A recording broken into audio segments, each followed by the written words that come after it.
African American history is the portion of American history that specifically discusses the Black American ethnic group in the United States. Blacks from the Caribbean whose ancestors migrated to the U.S. also traditionally have been considered as African Americans since they share a common history of predominantly West African or Central African roots. It is these people who before were referred to as American Negro now consider themselves as African Americans. Their history is celebrated annually in the United States in the month of February, designated as Black History Month.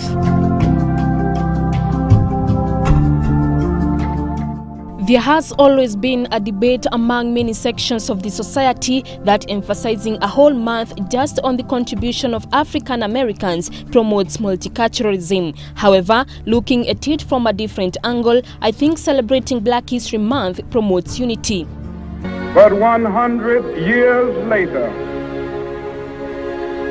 the Negro still is not free. You see, Africans born here on the continent, they have their ties directly to the village. I hear them talk about, oh, this weekend I'm going to the village, or I'm going here, I'm going there. We lost that in the crossover. When we crossed the Atlantic, we lost that tie.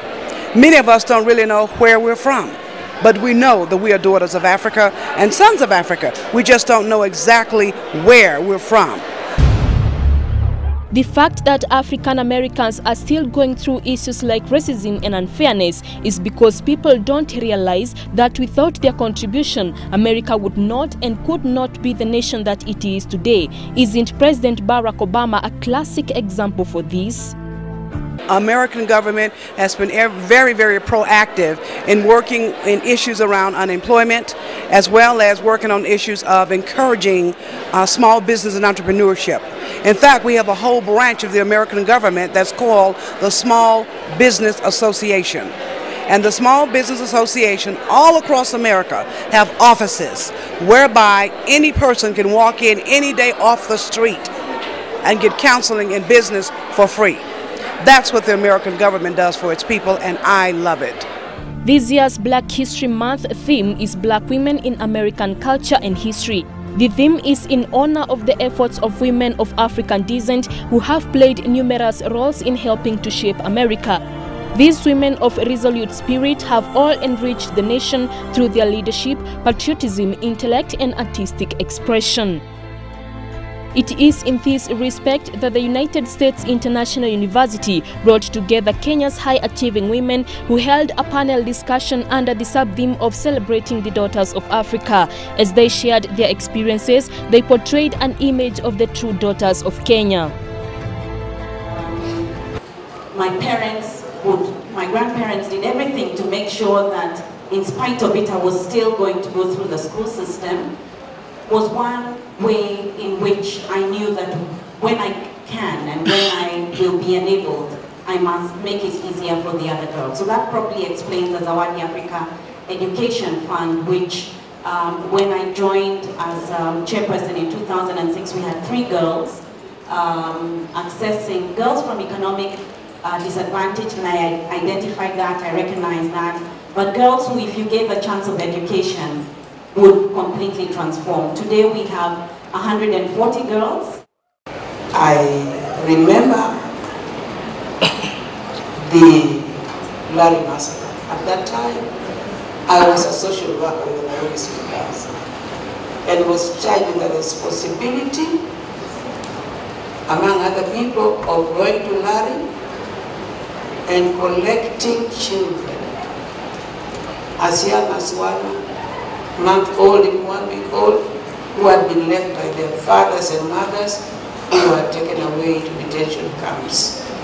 And one thing I'll never forget was I took 2 girls, whom I eventually adopted, educated, and became part of my family. But under the clothes of these 2 girls were messages, letters written by the parents. Whoever receives this child, this is her name. Please take care of her with this money. That was all I had, they said. And so as I received these 2 girls and looked through their clothes, and there were those very powerful messages from the parents. That day I decided to get involved in politics. And that's what happened. I need the money, reason number one. Reason number two, I need the money. And then I need the money, and I couldn't go beyond I need the money. It was the only reason I was working. And I was so demotivated. I was so, because I had done very well. I had reached the top of the insurance company. I was actually the company secretary, which is the top chief legal officer position. And despite the fact that I had risen very, very fast, I now couldn't wake up to go to work. And I had every excuse. I actually joined the Mourn and Groan Society over why this and why that and all that.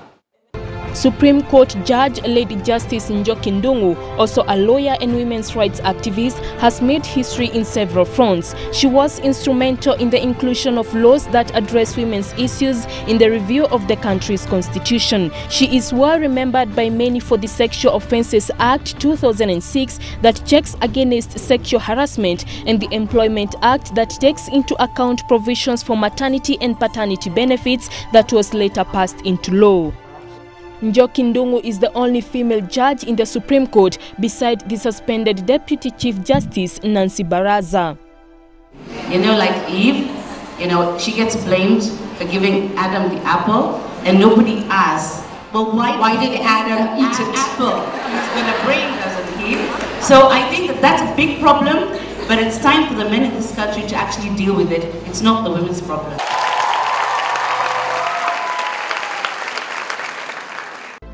Professor Jacqueline Odwal is the Secretary of Children's Affairs in the Ministry of Gender, Children and Social Development, the Chair of the National Child Protection Committee, Secretary for Siaya County Maendeleo ya Wanawake Organization, and former Chairperson of African Women for Research and Development Kenya, now its current regional representative.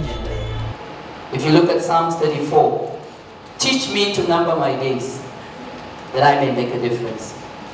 You will be remembered whether you are 15 years old or 100 years old, or whatever time you spend in this world, for the problems that you cause or the problems that you solve. It is my sincere hope that we will today, reflecting on the Black History Month, all of us here together, united in knowing where we have come from. Other panelists included Dr. Phoebe Asio, Ms. Ann Jogu, Ms. Eva Muraya, and Julie Gishuru, who was the moderator. Speaking on spearheading the Pan-African Dream for Peace, the great women largely highlighted on women leadership and issues affecting the women under the shadow of men. Nobody can put you down without your permission. And if indeed we are in situations or relationships that are disempowering, it is because we have given them permission over ourselves. We need to put them down. We need to say no. We need to say no more often. We need to be able to, demarcate our boundaries. We need to be able to know how much you can take. And if it is negative, we have no business taking it, even if it's one iota of negativity, because we know it can poison the whole body. So we must live for greatness. We must put ourselves in positive relationships. We must put ourselves in empowering situations so that we are never put down. So it's only us who can put ourselves down. I would say, yeah, I'm sure there are men who are going to feel threatened in one way or the other. In any situation where there is some dominant class, usually they will feel threatened when they see someone coming up who they have been dominating. That's unfortunate, because usually when you have, it's like crabs. When one goes up, the other one is pulling down, but instead of supporting each other. And so I think if men thought that actually men and women have to support each other, I think the picture will be different. They'll see it differently. The event had a large turnout, with the university's auditorium filled to the capacity. This is a hopeful sign of great young leaders comprising both men and women. So as the panelists presented, the interactions between us and the students really focused on these conversations. And I think really what I took away from today's session was reminding Kenya's youth that they truly must man up and that they must rise up to the place that they are in, the opportunities that are staring them in the face, irrespective of their age. The Black History event gave all the participants an opportunity to revisit who we are and proudly celebrate our rich African roots. No, we Africans must be very proud of the fact that we made it possible for America to develop all those cotton fields. All the hard work that was done to develop America came from the black man and the black woman. For Africa, the black man and woman have done wonderful, wonderful work. Today's event was extremely interesting. We had an opportunity to revisit who we are as an African people in the context of other generations that have caused such phenomenal transformation of the societies that they lived in. We had opportunity to celebrate Dr. Martin Luther King, Rosa Parks and others. But I think in the context of Kenya, we had an opportunity to really ask ourselves, what as young Kenyans can we do to make a change in the things that perhaps disillusion us or discourage us, or things that are not right, whether it is in the context of leadership or context of participating to bring about that change through implementation. USIU's Vice-Chancellor Professor Frida Brown could not be more thankful to the panelists and believes the talk would definitely change the nation as well as the African continent at large. So, now that you know when the Black History Month is and why it is celebrated, how are you celebrating your Black History Month this year? Josephine Wawera, GBS.